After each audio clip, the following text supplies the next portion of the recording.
Guys, welcome back to another vlog. पहले चेहरा दिग्गा बाल कट रहा है, इसके बारे में बात करेंगे। पहले एक और टॉपिक की बात करते हैं जो इंटरव्यू के लिए मैं आया था। वो थी प्रॉपर डेंटल लैब, ये मेरे को पता था। मगर साहब मैं था फोटोग्राफी में इंटरेस्टेड, तो उसके लिए सोच रहा था कि पैशन का पैशन है, इसमें पैसे भी मैं थोड़े ज़्यादा मांग सका था। क्योंकि उन्होंने एक आया तो उसने 30,000 मांगे थे, सब कुछ इनका। खुद का कैमरा लाता तो 60,000। अब मैंने 3-4 साल से एक्सपीरियंस है, यूट्यूब कर वर्क है, यूट्यूब वगैरह करके फ़ोटो खींच के सोशल मीडिया पर डालूँ। तो मैंने सोचा था 18-20 मांग लूँगा मैं, मतलब कम भी करेंगे तो 15 दे देंगे, पर एक्सपीरियंस है देंगे। पर जिसने करवाया उसने मेन बताया था कि यहाँ पे स्कैनिंग के लिए एक बंदा है, वो मैं लेकर आ रहा हूँ। बस इनको साथ में ज़रूरत थी मार्केटिंग के लिए, सोशल मीडिया पर डालने, फ़ोटो खींचने के लिए, वो साथ में थी। वो काम ऐसे से थोड़ा बहुत अब चला रहे हैं ये। तो जब गया तो उन्होंने भी यही सोचा कि ये हमारा काम है। सब कुछ मैंने बताया कि मैं ये हूँ, फार्मा कर रखी है मैंने, इस लाइन से हूँ। तो उन्होंने बहुत क्लियर बोल रहा। और मैं फ़ोटोग्राफी के लिए ज़्यादा वो था, स्कैनिंग के लिए मना कर दूंगा और ये काम के लिए कहेंगे, फिर मैं इसके ऊपर बात करूँगा। पर उनका मेन वही था कि हमें ये डेंटल वाला करवाना, फ़ोटोग्राफ शायद मिक्स करवाएंगे उस काम के साथ में, स्पेशल नहीं। तो स्कैनिंग के लिए मैंने मना कर दिया। पूछा भाई कहाँ चाहिए, तो मैं कहा ऑफिस में चाहिए, और डिजिटल ज़्यादा सही रहेगा, बाई हैंड मैनुअल वाला इतना करूँगा नहीं। तो ये सब बातें थी। तो मैंने सीधा बोल दिया कि मैं क्रिएटर हूँ यूट्यूब पे, ऐसे ऐसे। तो वो मैंने बोला क्योंकि फ़ोटोग्राफी का उनको पता लग जाए कि पहले से ये ऐसा काम कर रहा है। तो उनको फिर सब कुछ ठीक लगा, डाउट चल गया एक चीज़ का कि ये अपना प्रॉपर एक कैरियर इसने चूज कर रखा है, एक लाइन में मेडिकल फील्ड है। इवन ये रिलेट कर सकता है सबसे, नर्सिंग में भी, फार्मा में भी, और मतलब पेशेंट को देख भी सकता है एक बार को इमरजेंसी में, तो एमबीबीएस तक वो सब हो जाएगा। तो ये उसको छोड़ के बिल्कुल अलग लाइन में क्यों आ रहा है, और उनको चाहिए लॉन्ग टर्म में। तो उनको डाउट हुआ कि कल को भाई तेरा मन कर गया वापस वही सब करने का, तो तू छोड़ जाएगा उसमें। और हमको और जितना मैंने क्लियर उनको बोला ना, तो वो एक ताऊ था ना, वो डर गया। बोला कि आप अभी से इतने स्पष्ट बोल रहे हो, कल को आके मेरे मुंह पे कहोगे कि मुझे नहीं करनी जो, मैं जा रहा हूँ, तो मैं क्या कर लूँगा। डॉक्टर थी वो, अच्छी थी, बहुत पोलाइटली बात हो रही थी। तो ये चक्कर था। तो उनका भी कहना ठीक है, मगर मेरे को काम ठीक लगा तो मैं इसमें लॉन्ग टर्म चलूँगा, मुझे चेंज ही क्यों करना। तो बोले भाई आ जाओ। जब मैंने ओजर के लिए कह दिया, मैंने कहा हफ्ता 10 दिन 15 या ज़्यादा ज़्यादा महीना, मैं भी खूब वो कर रहा। फिर उन्होंने कहा भाई ज़्यादा ज़्यादा 15 दिन, या आप जब आपके गांव के 3 दिन या काम कर रहे हैं तो आप सप्ताह में ऑब्जर्व कर लोगे अच्छे से। तो वो बात भी ठीक है। मैं बैठा वहाँ पे, तो काम तो कर लेता मैं, इसके बाद मुझे ठीक भी लग रहा था। पर ज़्यादा था कि उसमें उन्होंने कहा कि इसका कुछ भी एक्सपीरियंस नहीं है, आपको अलग लाइन है, तो पैसे देंगे कम ही। मेरा मेन था फोटोग्राफी वाले के लिए। तो वो थोड़ा हो गया। फिर लास्ट में उन्होंने कहा कि भाई तू कंफ्यूज है, तुझे नहीं पता क्या करना ज़िंदगी में, तू ही कहे ना यहाँ से हिसार की बस में बैठना, तू उसमें बैठ चल जाएगा, दिल्ली की मिठाई दिल्ली की में चल जाएगा।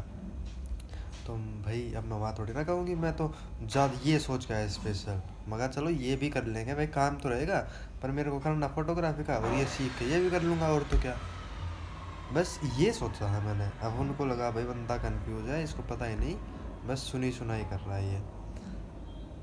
मैं सुनी सुनाई नहीं कर रहा, लेकिन उनके सामने जो जो पता लगा, उस हिसाब में कोई भी बंदा यही कहता कि ये कंफ्यूज है। तो उसने कहा भाई सुबह रख लेंगे, हमारे पास तो इमरजेंसी है तो हम तो रख लेंगे, सुबह रख लेते हैं। पर कल को भाई छोड़ के जाए तो हमारा नुकसान हो।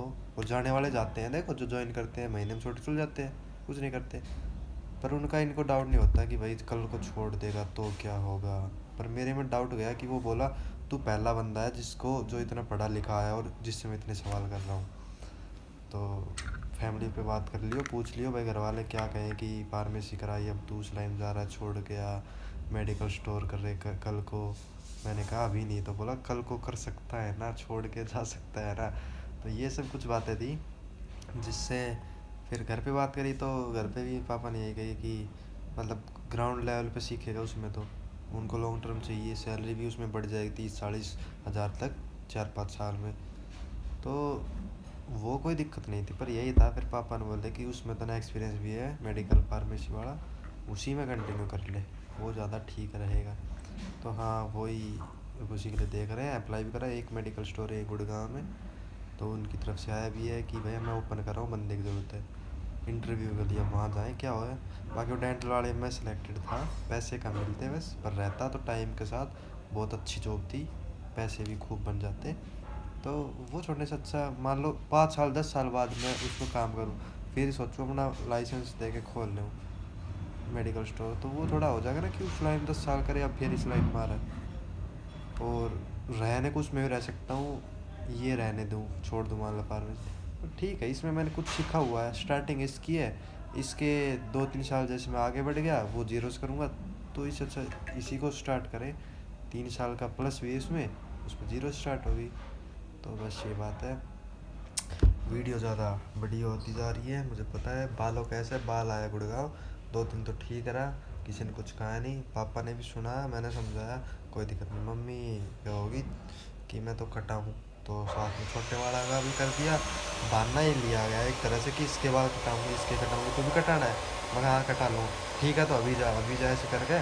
और मैं मतलब वो सिचुएशन ऐसी होगी कि हवा हुआ तो वो बाल सही में लग रहे उस टाइम बेकार ना, मैं सेट वेट करके रखूँगा तो अच्छे से ही रहा, तो इतने ना बिगड़ते यहाँ, ध्यान ना रखने से कुछ ज़्यादा ही ऐसे हो गए, पानी भी तो चेंज हो गया, तो उस चक्कर में यो शोर आ गया, मैंने कटाने पड़ गए। फिर नया नया आऊँ यहाँ पे, मना करना इसको थोड़े दिन रुको, फिर ढल जाऊँगा, फिर मैं कह भी इसको कि मेरे को ऐसे करना, तो थोड़ा नया नया वाला काम है ना, यो दिक्कत है। पर ठीक है चलो कटे गए यार, मुझे चीज़ों से फ़र्क नहीं पड़ता, तो बस इसी एक वजह से अब ये हो गया, कोई पहली बार नहीं हुआ, बहुत सी चीज़ें हुई हैं जो मुझे नहीं चाहिए थी, और फ़र्क अब नहीं पड़ता, तो हो गए ठीक है, फिर बढ़ जाएंगे, बस बड़े हो जाएंगे तो फ़र्क नहीं पड़ता यार अब चीज़ों से। बस पता ना कितनी मिनट की वीडियो बनेगी यार, पर चलो यस गियर हूँ ऐसे। और बात मैं बताता रहूँगा केक के बीच की यार, मतलब ये बड़ी हो जाएगी तो बताता रहूँगा इंटरव्यू में क्या हुआ कैसे हुआ। मस्त मस्त चिल करो।